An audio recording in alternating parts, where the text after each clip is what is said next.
The world of Crowfall is ruled by 13 gods. This video discusses the 4 gods of order: Arkon, Seibel, Maeve, and Hero. Arkon, one of the twin sons of Valken, is known as the Prince of Light. He inherited the sun as his birthright, yet as a god of order he has no use for it. The sun is an entity of pure chaos.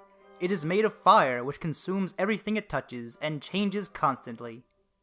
However, Arkon happily received his gift and adorned his golden plate and tabard with the symbol of the rising sun.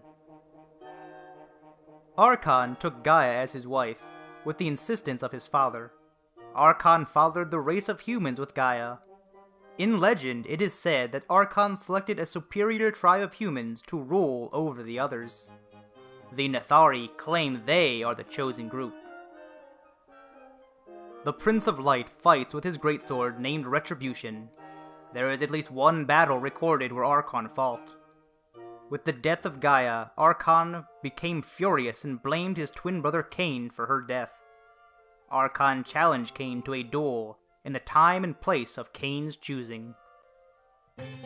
Cybelle, the virgin goddess, is the youngest of the gods and daughter of Gaia. She represents the first aspect of the Trinity goddess, the Virgin. All life begins with Cybelle, and she is said to sow all new life just as new seeds must be sown before growing. She is the goddess of new life, spring, love, festivity, and dance. It is said 20 different bards will sing 20 different songs describing her face, as they will each see the face of their first true love. Seibel has a history with the elves and the Fae. A former king of the Fae Council, King Oberyn, fell in love with Seibel, leading to the downfall of the Old Council and the season of the Unseelie Court. Seibel also controls a section of the woods, named after her. Luring a group of elves into her woods with promises of fun and festivity, Seibel became responsible for the creation of the race of Wood Elves. Maeve is one of the 2 daughters of Valken. She inherited the oceans at birth and is so called the Empress of the Sea.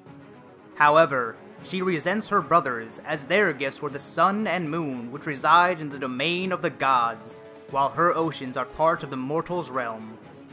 As the sea opposes the land, Maeve hates Gaia and her land, so Maeve and her forces constantly work to destroy it. Maeve is the goddess of war, and as such has no equal in one-on-one combat. Because of her combat prowess, she knows no other that is worthy enough to take the dragon throne. Though Maeve's anger is legendary, and her grudges are eternal, so her siblings are united in an attempt to stop her from taking the throne. A man with no name, an undying blade of the gods. These names and more only speak of a fraction of the endless legends bards sing of the god known as Hero.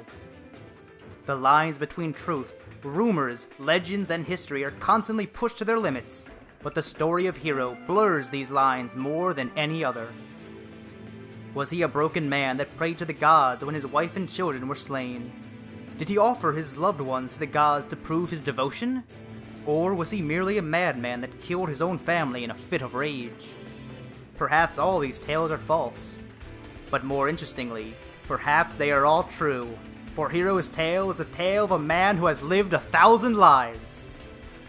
The one tale we know that is true is that Hero was once a mortal man that angered the gods. As punishment, he was shackled with the curse of immortality. We know this from the saga of Hero, the First Crow. The saga tells of a devout and pious man whose family was slain by a wyvern when his wife upset Malachi and Alara. As a crow, Hero had gained eternal life, but his body was still flesh. Hero lived, died, and returned as a soul in the shape of a crow, seeking a new vessel to live again. This cycle of life and rebirth slowly ate away at his mind. With each death, more and more memories faded. Without any memories, Hero continued to fight for the gods in endless wars across every world and in every age. And as a final punishment, Even death does not give a moment for Hero to rest. All of the hero's lives end the same. As his heart falters, memories of his wife and children, memories of love, longing, anguish, and pain come to him. He remembers every life he had lived, and the pain of every death. Then, in his final breath, he curses the gods, then wakes to fight again.